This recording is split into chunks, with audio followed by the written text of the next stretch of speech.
জাতীয় নাগরিক কমিটির আহ্বায়ক নাসির উদ্দিন পাটোয়ারি সম্প্রতি নিউজ 24-কে দেওয়া এক সাক্ষাৎকারে দাবি করেছেন, আওয়ামী লীগ এবং জামায়াতকে দিল্লির এক্সটেনশন দল হিসেবে অভিহিত করেছেন।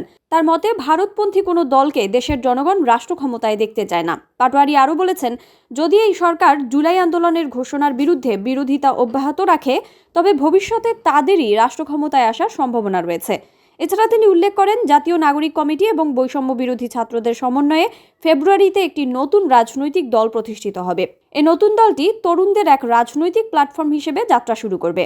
আহ্বায়ক কমিটির নেতৃত্বে তরুণরা এই রাজনৈতিক দলের শীর্ষ পদে থাকবেন, যারা 24-এর গণ অভ্যুত্থানে নেতৃত্ব দিয়েছিলেন।